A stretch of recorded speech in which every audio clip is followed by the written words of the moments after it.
तो जनाब ये सफ़रनामा है अक्टूबर के महीने का, जब नारान और बाबूसर टॉप शदीद बर्फ़बारी की वजह से बंद होने के करीब होते हैं।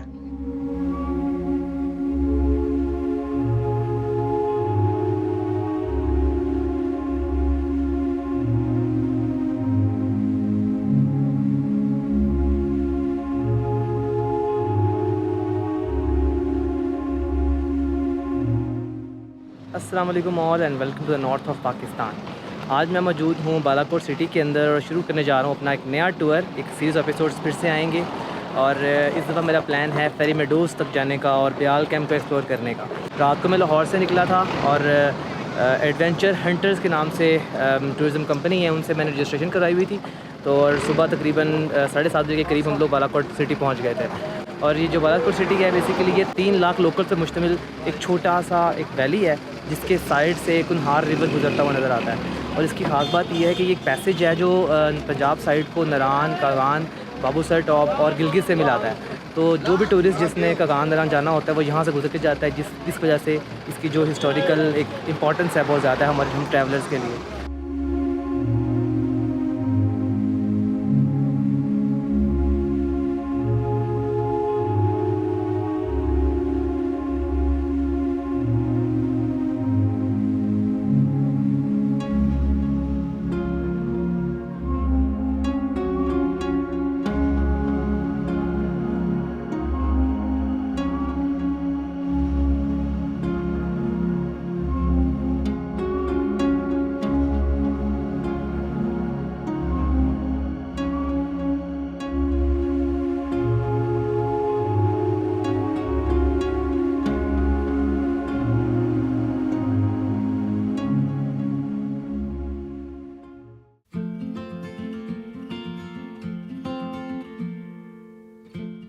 बालाकोट से नाश्ता करके हम अगले लंबे सफ़र के लिए निकल गए।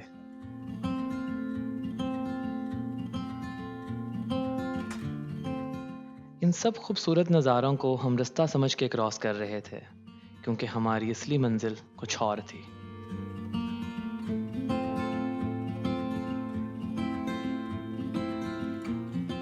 कागान वैली में एंटर होते ही खूबसूरत और दिलकश पहाड़ों ने हमारा इस्तकबाल किया।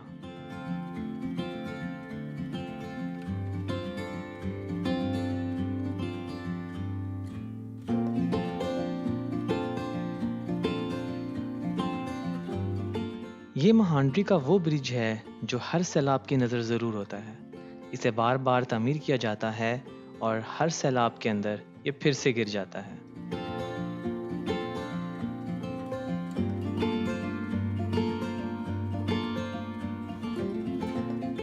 मैं इस टूर पे अकेला आया था, लेकिन हमारे टूर गाइड अदनान भाई और हमारे कैप्टन बिलाल भाई से मेरी अच्छी बॉन्डिंग हो गई।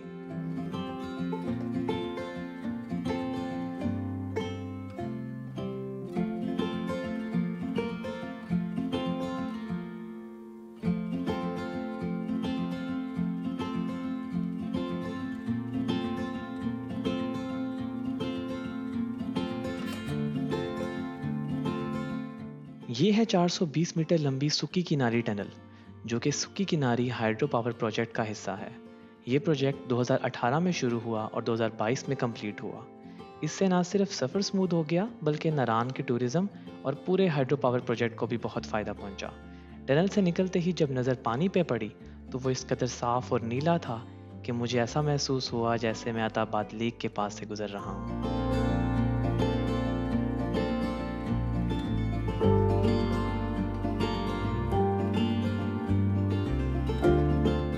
4 घंटे के मुसलसल सफ़र के बाद हम नारान पहुंच गए।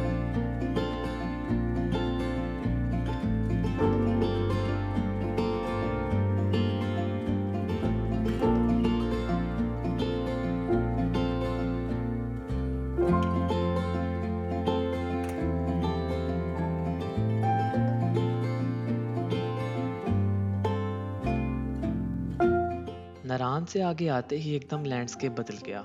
अक्टूबर के एंड का मौसम था, इसलिए ग्रीनरी बिल्कुल ख़त्म।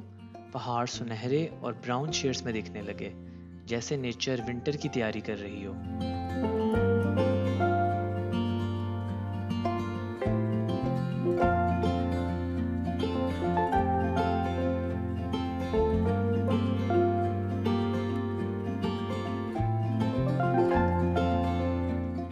बटाकुंडी से आगे आते ही पहाड़ों पर बर्फ दिखने लगी, जिससे मूड कुछ खुशगवार हो गया।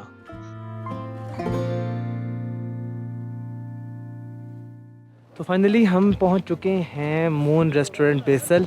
बैठे थे हम लोग गाड़ी के अंदर बालाकोट से, और अब आके हम लोग उतरे तकरीबन कोई 4.5-5 घंटे लगातार बस के अंदर बैठ के, कोस्टर के अंदर बैठ के, और अब हम लोग पहुँचे। और यहाँ का पीछे आपको मेरे व्यू नज़र आ रहा होगा, फुल बर्फीले पहाड़ है, इधर भी और इस तरफ भी। तो यहाँ पे आके मौसम जो है काफ़ी हद तक ठंडा हो गया। टेम्परेचर जो है यहाँ का तकरीबन 9 to 10 है अभी फ़िलहाल, लेकिन जो हवा है ना वो बहुत बहुत ज़्यादा तेज़ है और फुल अंदर हवा घुस रही है। तो यहाँ पे आके जैकेट वगैरह और मफलर वगैरह कैप शैप ये मस्त हो जाती है। और अभी वॉशरूम यूज़ किया और जैसे ही हाथ धोए हैं ना तो बस सब कुछ सुन्न हो गया, क्या बताऊँ मैं। यहाँ पे मेरा ख्याल है एक चाय शाय होनी चाहिए इधर।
लें जी, चाय हमारी आ चुकी है।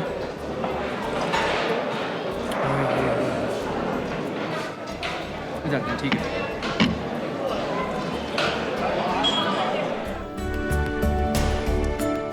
चाय उठा के मैं बाहर आ गया।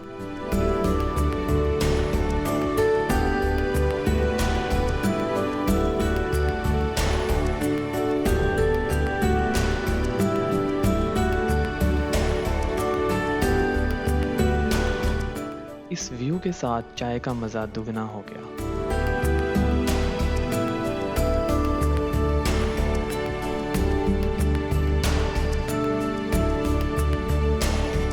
सुबह जब से हम निकले हुए हैं ना, सबसे ज़्यादा मज़ा अभी तक इस प्लेस के ऊपर आया है। बहुत ही कमाल खूबसूरत पुरसकून जगह है ये फ़िलहाल। और 3 साइड के ऊपर बर्फ़ पड़ी हुई है पहाड़ों पे, और एक साइड के ऊपर बिल्कुल मुरझाए हुए जो ग्रीनरी होती है, यहाँ की बहुत खूबसूरत ग्रीनरी होती है। लेकिन अभी फ़िलहाल ये सारी ग्रीनरी इसकी मुरझाई हुई है क्योंकि वेदर नहीं है, और वेदर है इस चीज़ का, बर्फ़ का। और बहुत खूबसूरत जगह है ये। लेकिन हमारा स्टॉप आगे है 10 मिनट बाद एक और, लुलुसर लेक के ऊपर।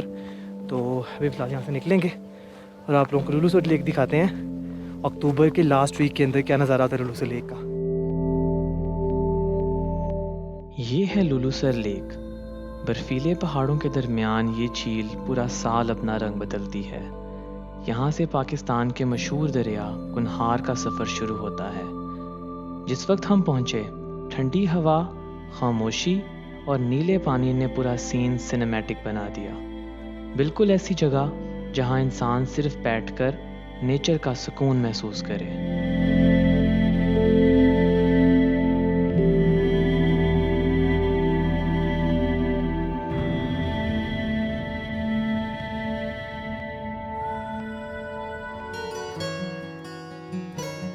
सिक्योरिटी रीजंस की वजह से बाबूसर टॉप शाम 5 बजे बंद हो जाता है और किसी को भी वहाँ से गुजरने की परमिशन नहीं होती। तो इसलिए हमने वक्त ज़ाया किए बगैर अपना आगे का सफ़र शुरू किया।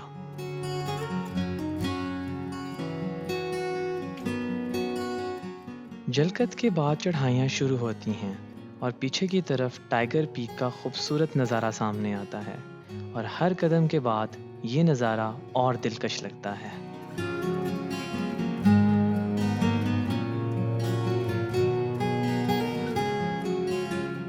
ख़राब मौसम में इस रोड पे एक्सीडेंट्स बहुत आम हैं तो लिहाजा ड्राइविंग जितनी एहतियात से की जाए उतना बेहतर है।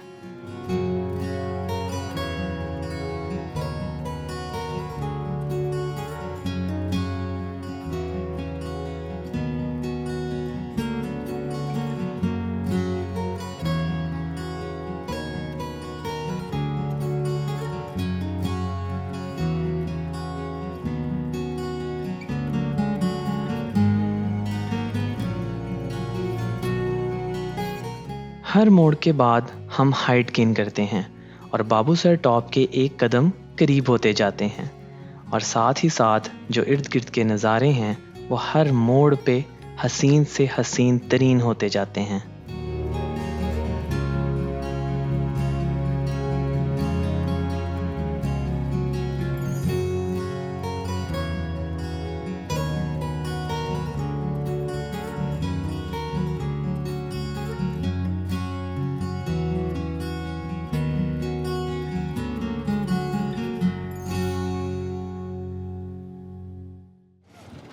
ओके जी, तो फाइनली हम लोग पहुंच चुके हैं बाबूसर टॉप के ऊपर। इसकी जो हाइट है वो 13,700 फीट है, और ये बेसिकली एक पास है जो कनेक्ट करता है नारान साइड को, आगे गिलगित से कनेक्ट करता है। यहाँ पे जो धूप पड़ती है ना वो डायरेक्ट स्किन को बर्न करती है, क्योंकि ये हम लोग काफ़ी हाइट के ऊपर हैं। यहाँ पे सांस का इशू भी आता है। यहाँ पे जो धूप है वो भी आपको स्किन को बर्न करती है। और आपको मैं इसकी व्यू करवाता हूँ ऊपर से कि इर्द गिर्द का जो माहौल है वो इतना खूबसूरत है कि मैं बंदा कहता है कि बस यहाँ बैठ जाए उसको देखता रहे। और एक साइड के ऊपर चिलास की उतराइयाँ, वो इंतहाई स्टीप उतराइयाँ होती हैं चिलास साइड के ऊपर, कि आप लोग तकरीबन कुछ ही टर्न्स के अंदर आप कुछ 100 मीटर नीचे चले जाते हो। लोग रात को निकले थे लाहौर से 11:30 बजे, और नॉन स्टॉप हम लोग आ रहे हैं छोटी छोटी ब्रेक्स लेते हुए, और बाबूसर टॉप पहुँच गए हैं। और अभी आगे हम लोगों ने मज़ीद चिलास तक का सफ़र करना है। बाइक्स के ऊपर जब मैं करता हूँ तो चिलास का जो सफ़र बाबूसर टॉप से तो तकरीबन 45 to 50 मिनट्स का होता है, लेकिन ये कोस्टर है, वेट ज़्यादा, तो इसकी जो उतराइयों के टाइम पे इन्होंने रुक के जाना होता है। बहुत ज़्यादा वेट की वजह से इन्होंने बहुत स्मूथली जाना होता है नीचे, तो ये कहते हैं कि कम से कम 2.5 से 3 घंटे के लोग ले लेते हैं नीचे पहुँचते। बाकी आप लोग इर्द गिर्द का व्यू इन्जॉय करें। यहाँ पे आना टोटली वर्थ इट है। हाँ, ठंड बहुत ज़्यादा होती है यहाँ पे, क्योंकि ये बेसिकली पास है, नीचे है, इर्द गिर्द सारे जो पहाड़ हैं ऊंचे हैं, और उसमें बर्फ़ होती है अच्छी खासी। यहाँ पे अगर जून जुलाई के अंदर भी आओगे तभी बर्फ़ मिलेगी। अभी तो है ही अक्टूबर, खैर अभी तो बर्फ़ मिलनी यहाँ बनती है।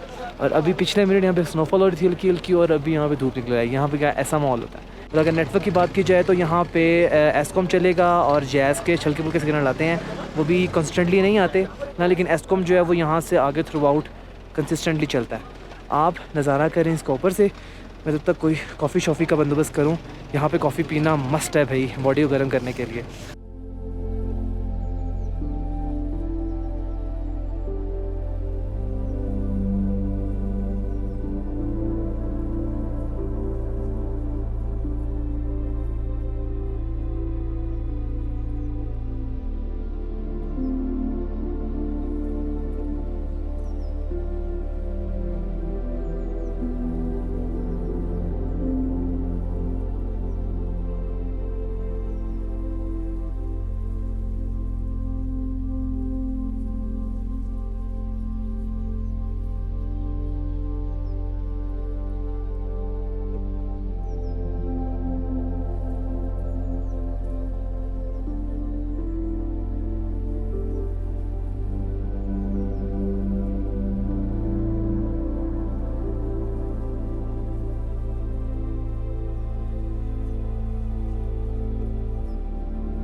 और यहाँ पे आके कॉफ़ी पीने का जो मज़ा है, ओए यहाँ पे कॉफ़ी बनती भी है यार। ऐसे हाथ इस टाइम बर्फ़ बन रहे हैं, और मुझे लग रहा है कि जो वो है मुझे ग्लव्स देने पड़ेंगे अभी। और मैं अपने टोपी और ये मफलर वगैरह सब कुछ घर भूल गया था। जो एस्कॉम की सिम है वो आपको इधर से भी मिल जाएगी और चिल्लास से भी मिल जाएगी। यहाँ से जो लोग देते हैं थोड़ी महंगी मिलती है, चिल्लास से आपको बहुत इकोनॉमिकल रेट में मिल जाएगी। आई गेस 1000 या 1500 की सिम होती है, इंक्लूडिंग वीकली पैकेज भी होता है। मेरे पास सिम ऑलरेडी है, मैंने अपने कश्मीर टूर पे ली थी लास्ट, तो अब मैं जाके चिल्लास जाके उसका सिर्फ मैंने पैकेज करवाना है। फ़िलहाल मेरा पीछे तक जैज़ के सिग्नल्स आ रहे थे, जैज़ का इवन 4G भी चल रहा था, लेकिन यहाँ पे आके सब हर चीज़ बंद हो गई हुई है।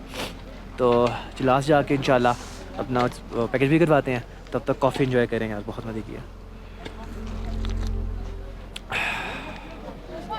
जितनी ठंड है ना उस टाइम नाक जो है वो लाल हो रहा है, ऊपर से कभी हल्की हल्की फार पड़ना शुरू हो जाती है, बर्फ़बारी की हल्की हल्की वो स्नोफॉल शुरू हो जाता है, कभी धूप निकल आती है तेज़, और धूप की वजह से 2 मिनट भी धूप लगे तो हाथ जो है वो ऐसे बर्न हो जाते हैं।